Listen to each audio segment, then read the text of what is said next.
semuanya, perkenalkan nama saya Maybelline Olivia Bisnisin dengan NIM 431240005. Hari ini kita akan mengobrol soal dua hal yang sering kita pakai setiap hari, yaitu public speaking dan komunikasi. Jadi langsung saja ya. Apa itu public speaking? Public speaking itu istilah untuk keahlian berbicara di depan banyak orang. Tujuannya bukan cuma ngomong, tapi menyampaikan gagasan, berdebat, atau meyakinkan. Usianya setua manusia, tapi keahlian ini diyakini baru benar-benar muncul di Yunani sebelum Masehi. Dulu namanya bukan public speaking, tapi berpidato atau berbicara. Sekarang, public speaking sudah berevolusi jadi komunikasi strategis.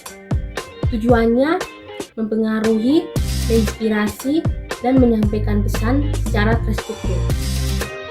Public speaking berkembang dari retorika kuno yang sangat sistematis. Ceritanya dimulai di Yunani abad ke-5 sebelum Masehi. Saat itu, demokrasi tumbuh. Orang butuh pidato yang meyakinkan untuk politik dan pengadilan. Nah, disinilah Aristoteles muncul. Beliau menciptakan 3 pilar utama yang sampai sekarang masih dipakai. Yang pertama, ethos. Ini soal kredibilitas pembicara. Audiens harus percaya sama kamu.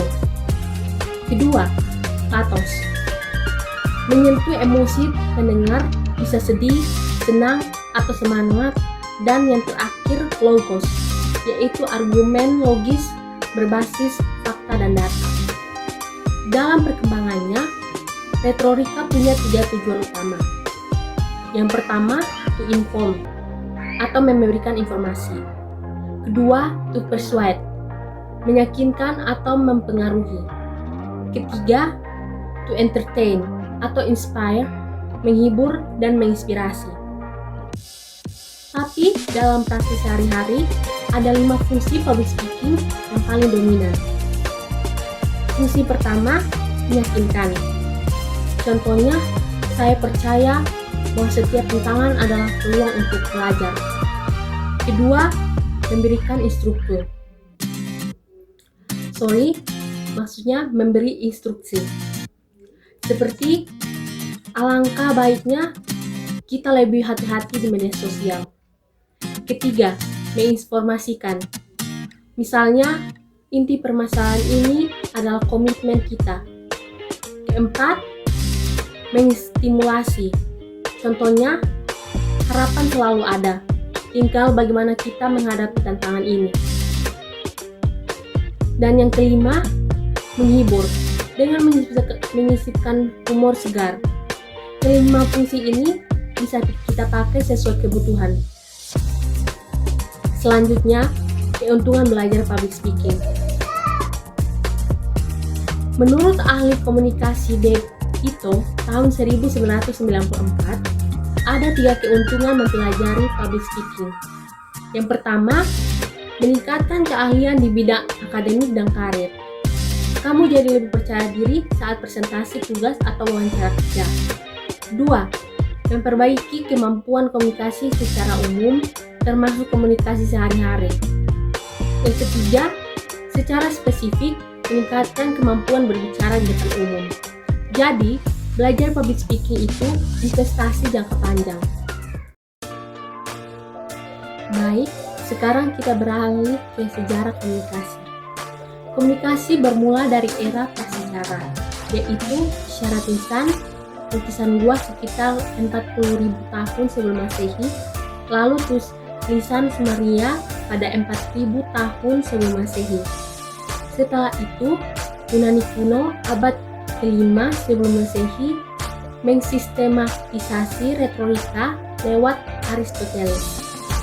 Lalu muncul internet pada tahun 1989 yang melahirkan era digital 2 arah, dan sekarang kita hidup di era AI. Tapi, apa sebenarnya komunikasi? Komunikasi adalah proses pertukaran informasi, ide, emosi, atau makna antara pengirim dan penerima melalui simbol verbal ataupun nonverbal agar dipahami bersama. Prosesnya begini. Pengirim mengkode pesan lalu disalurkan lewat media seperti ucapan, tulisan, atau digital ke penerima yang mengkodekannya. Ada umpan balik untuk memastikan pemahaman, dan ada noise, gangguan seperti kebisingan atau prasangka yang bisa menghambat dalam melakukan komunikasi antar dua arah ini. Jenis utama komunikasi ada dua. Yang pertama, verbal. Menggunakan kata lisan seperti pidato atau tulisan seperti email. Bergantung pada intonasi dan struktur kalimat. Dan yang kedua, nonverbal. Nonverbal ini meliputi gerak tubuh, ekspresi wajah, kontak mata, dan nada suara. Keduanya sama-sama penting.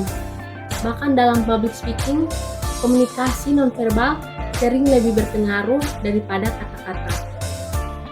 Jadi kesimpulannya, public speaking dan komunikasi adalah dua sisi mata uang yang sama. Dari retorika Yunani sampai presentasi video, kita semua adalah bagian dari sejarah komunikasi. Sekian dari saya. Terima kasih sudah menonton dan sampai jumpa.